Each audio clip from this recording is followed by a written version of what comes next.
നമ്മളോട് പറഞ്ഞല്ലോ 760 780 മുഖ്യമന്ത്രിയുടെ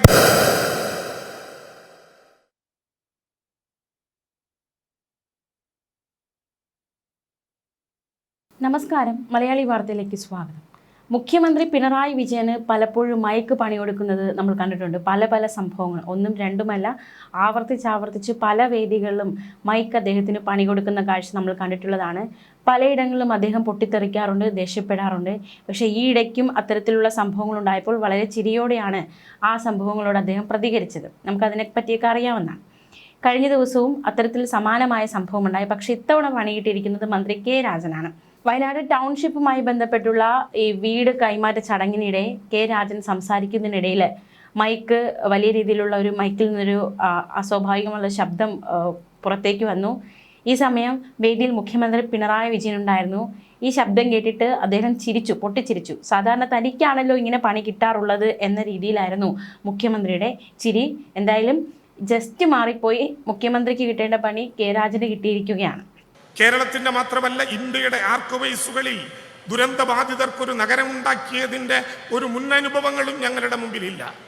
പക്ഷേ കേരളത്തിന്റെ ബഹുമാനപ്പെട്ട മുഖ്യമന്ത്രി സഖാവ് പിണറായി വിജയൻ ഇച്ഛാശക്തിയോടെ പറഞ്ഞു, അവർക്ക് സ്വന്തമായി നാം ഒരു നഗരമുണ്ടാക്കും.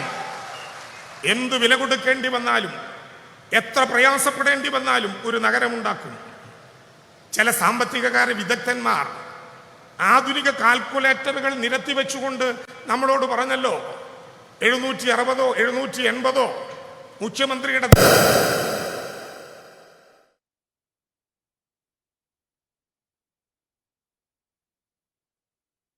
അതേസമയം ഞങ്ങൾ കല്ല് മാത്രം ഇട്ടു പോകുന്നവരല്ല, കല്ലിട്ടാൽ അതിനുമിതെ കല്ല് വയ്ക്കും, അതൊരു വീടാകും, അത് തീരുമാനിച്ച മനുഷ്യന്റെ കൈകളിലെത്തുമെന്ന് ടി സിദ്ദിഖ് MLA വേദിയിലെത്തി മന്ത്രി കെ രാജന്റെ പരിഹാസം. മുണ്ടക്കൈ ചൂരൽമല ദുരിതബാധിതർക്കായുള്ള വയനാട് മാതൃകാ ടൗൺഷിപ്പിന്റെ ആദ്യഘട്ട ഉദ്ഘാടന വേദിയിലായിരുന്നു MLA വേദിയിലിരുത്തി റവന്യൂ മന്ത്രി പരിഹസിച്ചത്. ഞങ്ങൾ കല്ല് മാത്രം ഇട്ടു പോകുന്നവർ അല്ല, കല്ലിന് മേലെ കല്ല് വയ്ക്കുമെന്നായിരുന്നു മന്ത്രി കെ രാജന്റെ പരാമർശം. ടി സിദ്ദിഖ് MLA വേദിയിലുണ്ടായിരുന്ന സമയത്തായിരുന്നു ഇത്തരത്തിലൊരു പരിഹാസം ഉയർന്നത്. ദുരിതബാധിതർക്ക് വേണ്ടിയുള്ള ഇന്ത്യയിൽ തന്നെ ആദ്യ ടൗൺഷിപ്പാണിതെന്നും ഭൂമി ഏറ്റെടുക്കുന്നതിലുള്ള കോടതി വ്യവഹാരം നീണ്ടുപോയിരുന്നില്ലെങ്കിൽ വീടുകൾ നേരത്തെ തന്നെ കൈമാറാൻ സാധിക്കുമായിരുന്നുവെന്നും മന്ത്രി പറഞ്ഞു. ഡിസാസ്റ്റർ എഞ്ചിനീയറിംഗ് സാധ്യത കൂടി പരിഗണിച്ചാണ് വീടുണ്ടാക്കിയത്. ഒരു ദിവസം പോലും നിർത്താതെ പണി തുടരുമെന്നും അദ്ദേഹം പറഞ്ഞു. അടുത്ത മഴക്കാലത്തിന് മുമ്പ് അവസാനത്തെ താക്കോലും കൊടുക്കുമെന്നും 9,000 രൂപയുടെ സഹായം സർക്കാർ തുടരുമെന്നും മന്ത്രി വ്യക്തമാക്കി. വെള്ളാർമല സ്കൂൾ തിരിച്ചു കൊടുക്കുമെന്നും മന്ത്രി അറിയിച്ചു. വയനാട് മാതൃകാ ടൗൺഷിപ്പ് ഒന്നാം ഘട്ടത്തിന്റെ പൂർത്തീകരണ പ്രഖ്യാപനം മുഖ്യമന്ത്രി പിണറായി വിജയനാണ് നിർവഹിച്ചത്. മുണ്ടക്കൈ ചൂരൽമല ദുരിതബാധിതരുടെ പുനരധിവാസത്തിന് പുതുതാളം നൽകിയാണ് ഇത് നിർവഹിക്കപ്പെട്ടിരിക്കുന്നത്. ദുരന്തത്തിൽ വീടുകൾ പൂർണ്ണമായും തകർന്ന 178 പേർക്ക് കൽപ്പറ്റ എൽസ്റ്റൺ എസ്റ്റേറ്റിലെ 64 ഹെക്ടറിൽ വ്യാപിച്ചു കിടക്കുന്ന ടൗൺഷിപ്പ് പദ്ധതിയിലെ ആദ്യഘട്ടത്തിൽ വീടുകൾ കൈമാറിയിരുന്നു. വീട് നിൽക്കുന്ന 7 സെന്റ് ഭൂമിക്കുള്ള പട്ടയവും ദുരന്തത്തിൽ ഒറ്റുപോയ 13 പട്ടികവർഗ കുടുംബങ്ങളെ പുനരധിവസിപ്പിക്കുന്നതിന് മേപ്പാടി പുതിയ വില്ലേജിൽ ഏറ്റെടുത്ത 5 ഏക്കർ ഭൂമിക്കുള്ള പട്ടയവും മുഖ്യമന്ത്രി വിതരണം ചെയ്തു. ദുരന്തബാധിതരായ ആളുകളെ കൂടുതൽ മെച്ചപ്പെട്ട ഒരു ആവാസ വ്യവസ്ഥയിലേക്ക് എത്തിക്കുകയാണ് ടൗൺഷിപ്പ് പദ്ധതികളുടെ ലക്ഷ്യം. വീടുകളോടൊപ്പം പൊതു സൗകര്യങ്ങളായ community hall, disaster shelter, football ground, disaster memorial, കടമുറികൾ, മെറ്റീരിയൽ കളക്ഷൻ ഫെസിലിറ്റി, തടയണയും ജലാശയവും, 10 സീവേജ് ട്രീറ്റ്മെന്റ് പ്ലാന്റുകൾ, ഭൂഗർഭ വൈദ്യുത വിതരണ ശൃംഖല, വെള്ളമൊഴുക്കുന്നതിന് ഡ്രെയിനേജ് സംവിധാനം, 9 ലക്ഷം ലിറ്റർ കപ്പാസിറ്റിയുള്ള വാട്ടർ ടാങ്ക്, ഓരോ വീട്ടിലും വൈദ്യുതി ഉൽപ്പാദിപ്പിക്കുന്നതിനായി 2 കിലോവാട്ട് ശേഷിയുള്ള സോളാർ പവർ പ്ലാന്റ് എന്നിവയും ഒരുക്കിയിട്ടുണ്ട്. ടൗൺഷിപ്പിൽ നിർമ്മിച്ച എല്ലാ വീടിനും ആവശ്യവേണ്ട ഫർണിച്ചർ നൽകുമെന്നും മുഖ്യമന്ത്രി പറഞ്ഞു. ഒരു ദിവസം പോലും വീട് നിർമ്മാണ പ്രവൃത്തി നിർത്തിവെക്കില്ലെന്ന് മന്ത്രി കെ രാജനും ഉറപ്പ് നൽകിയിട്ടുണ്ട്. നിർമ്മാണ പ്രവൃത്തി അഭംഗുരം മുന്നോട്ട് പോകും. ദുരന്തബാധിത ടൗൺഷിപ്പിലെ വീട്ടിലേക്ക് താമസം മാറുന്നത് വരെ അവർക്ക് വാടക ഇനത്തിൽ 6,000 രൂപയും ഉപജീവനത്തിനായി ഒരു കുടുംബത്തിന് പരമാവധി 18,000 രൂപയും ഭക്ഷണ കൂപ്പൺ ഇനത്തിൽ 1,000 രൂപയും പ്രതിമാസം നൽകുന്നത് തുടരും. ദുരന്തബാധിതരുടെ പുനരധിവാസം സാധ്യമാക്കിയത് കേരളം ഒറ്റക്കെട്ടായാണെന്നും ഏതെങ്കിലും പ്രത്യേക വിഭാഗം മാത്രമല്ലെന്നും മന്ത്രി പറഞ്ഞു. നിരവധി പ്രതിസന്ധികളും പ്രതിരോധങ്ങളും അതിജീവിച്ചാണ് വയനാട് ടൗൺഷിപ്പിന്റെ ആദ്യഘട്ട നിർമ്മാണം പൂർത്തിയാക്കിയതെന്ന് പട്ടികജാതി പട്ടികവർഗ പിന്നാക്കക്ഷേമ വകുപ്പ് മന്ത്രി OR കേളു പറഞ്ഞു. ഒന്നാം ഘട്ടം എന്നതുപോലെ അവശേഷിക്കുന്ന വീടുകളുടെ നിർമ്മാണ പ്രവൃത്തികൾ വേഗത്തിൽ പൂർത്തിയാക്കി ഗുണഭോക്താക്കൾക്ക് കൈമാറാൻ സാധിക്കുമെന്നും പദ്ധതിയുടെ വിജയത്തിനായി എല്ലാവരുടെയും സഹകരണം തുടർന്നുമുണ്ടാകണമെന്നും മന്ത്രി അഭ്യർത്ഥിച്ചു.